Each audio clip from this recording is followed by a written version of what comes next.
Esports careers can be brutally short. The constant pressure is intense. The competition is relentless, and the spotlight is unforgiving. Players come and go, teams rise and fall, but some manage to stay successful for so long, their name becomes synonymous with their team, their scene, and sometimes the entire game. For G2 Gozen and for the game changer scene as a whole, one of those players is Petra Stoker. Through multiple games, she has become one of the more successful women to ever touch esports. Her professional journey is one of championships, eras, and resilience.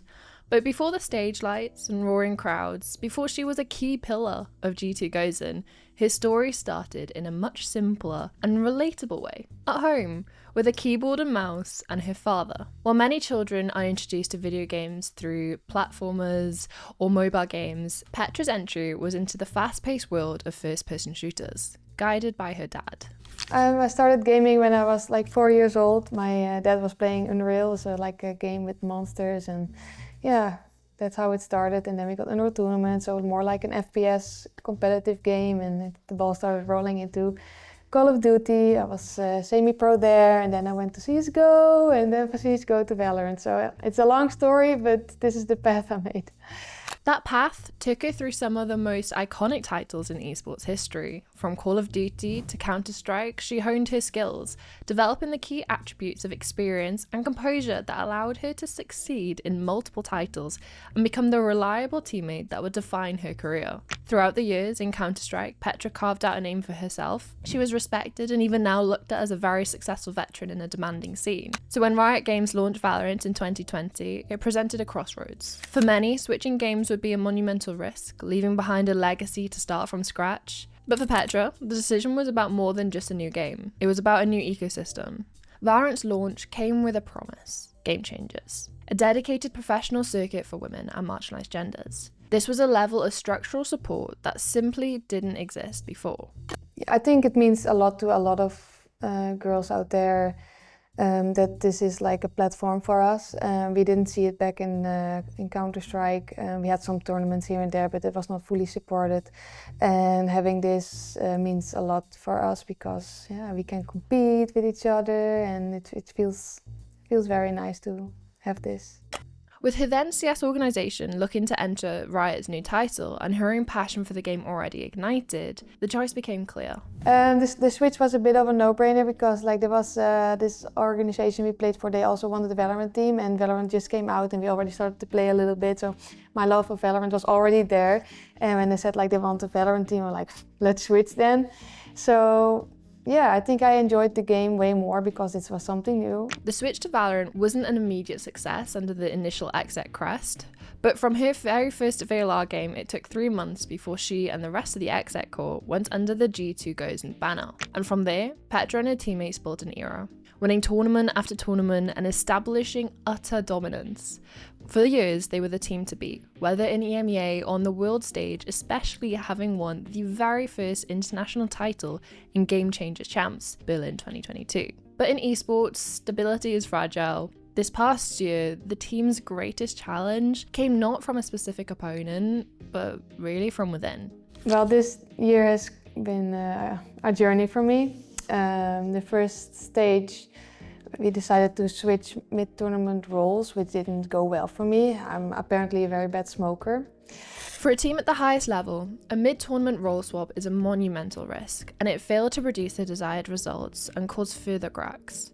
And this began a period of subsequent changes that started to weaken the very fabric of their success. The organisation decided to hold tryouts for Petra's spot, a position she had held since the team's inception. Faced with a difficult situation, Petra made a choice. Then they decided to do some tryouts, and I felt like, I didn't want to do it, so I decided to go on the bench for the next stage. For the first time, G2 Gozen was competing without her. It was a period of introspection and difficulty for Petra, a time spent away from the team she had helped build. The experience took its toll. I had to get used to the thought a little bit. Well, things happened, and of course it hurt me in some kind of way, and I had to get over it, which I did. Yeah, also a little bit of confidence I had to regain because, what happened. While Petra worked on rebuilding her confidence, the team continued to face challenges. Eventually, a realization dawned upon everyone involved. I think everybody got to the realization that it was maybe not the smartest idea to have the role switch in the first place, and then we changed everything back and we got Eslin, and everything feels amazing now. Her return to the active roster felt like a homecoming. Her teammates welcomed her back in with open arms, especially Mimi, a teammate, a best friend she'd had going all the way back to June 2020. Oh my God, having her back is perfect. Like it's really, like I said this before, but you really don't know what she brought to the team before we kind of lost it. And there's a lot of experience that went lost and a lot of like good communication that definitely weren't there before too. And just like, you know, experience, just you don't really see it on the server in terms of like decision making and communication and all these small things that just makes the full picture like real. And that was definitely such a game changer. I mean, obviously getting Petra back on the lineup just completed the full lineup in terms of not only just roles, but like how people are feeling. Like Petra is such a important person in terms of the personality she has. She's very bubbly, she's very like, people instantly feel very like safe in her presence, and she's very comforting to be around. I feel very good now. I'm confident and I can trust everybody, and yeah, I think we all love each other, so it's amazing. Reunited and reinvigorated, the team now had a clear but difficult path ahead. The inconsistent form at the beginning of the year meant they had one final chance to qualify for the Game Changer Championship. They had to win Stage 3 finals. The stakes were intense, but their practice results showed great signs.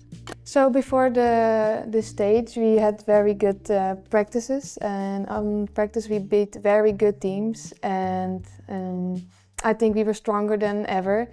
Petra emphasises the importance of their bootcamp in transforming their practice performance into on-stage results. And when the tournament started, in the groups phase, we were a little bit... We didn't really play well, not as we used to play in the practices, so we were kind of, okay, well, we have to get together on bootcamp because this is going to make a big difference for us.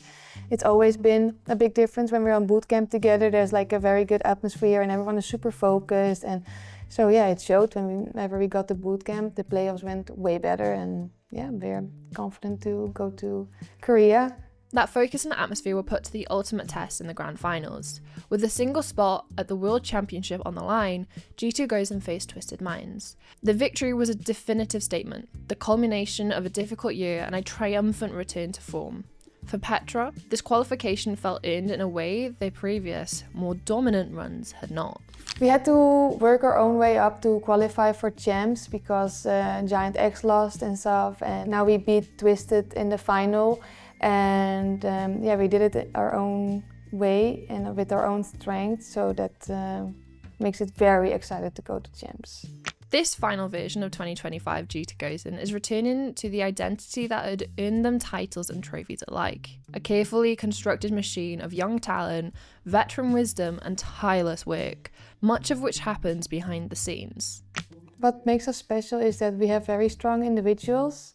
I think everyone can have like a game they can make like a big difference. If we are having a few players who have like an off day, there's always someone to step up. We have a lot of experience in our team. Yeah, overall we work very hard. I can say with a lot of confidence that we're probably working harder than other teams. And yeah, I think that makes the big difference. Years spent on the biggest stages have conditioned her to excel under pressure. It is precisely this quality, the ability to deliver when everything is on the line, that elevates a player to the status of champion. For Petra, the live audience and the high stakes of LAN aren't a source of anxiety anymore, they're a source of strength. I think there should be more LANs because that's the time when we shine the most. I feel like we have experience on stage, and compared to other teams, then it gives us more confidence because we know we can do it on stage and we're used to it, and it gives us a lot of energy, the crowd, and it's just a lot better. And we have also so much more fun because you're so in the moment and you've been working to this moment as well. So yeah, it's just the best feeling there is. I wish we had it every stage. This veteran presence is crucial for calming the nerves of newer girls on the team and creating the sisterhood environment players rely on. Petra believes that their collective confidence creates a stable environment for everyone. I think it definitely helps. We have a lot of experience also with new players in the team, and them seeing us being like excited and calm just gives them like no reason to stress, I feel like. And of course it can be very nerve-wracking, but I think if your environment is confident, you will automatically get a little bit into this state as well, so it definitely helps.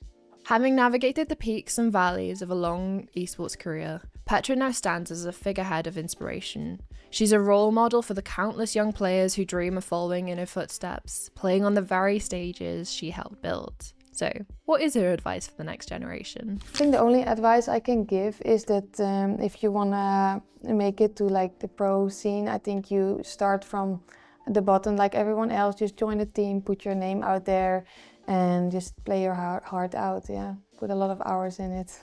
The ultimate goal of this platform is the Game Changers World Championship. It's the moment where regional title holders clash to determine who truly is the best. For Petra, missing it is simply not an option. Going to Korea means everything. It's been something we've been working this year on, and not being able to go to champs, that would be very heartbreaking, so we don't want that, yeah. On that world stage, one team has consistently set the standard, North America's Shopify Rebellion. They are the final boss per se, the ultimate test. Of course, the leading team from last year and the year before is Shopify Rebellion. That's the team everyone wants to beat, and yeah, you need to beat them to be the best team. After years of competing, through roster changes, and after overcoming professional and personal hurdles, what keeps a player like Petra motivated? For her, the answer is singular and absolute. It's the feeling of victory. I think winning is the best feeling there is. I would not be satisfied if I have a second place or a third place, and yeah, if we, like for example this year we haven't been winning, so yeah, you just get very hungry for it and you just want to go back to where you belong. So that's really, winning is just the only thing I want. The final matches in Seoul will determine this year's world champion, writing the last chapter of a crazy season. But when you consider the history of G2 Gozen and what they have built, and truly what they represent within Game Changers, one thing remains clear. Is it really champs if there isn't G2?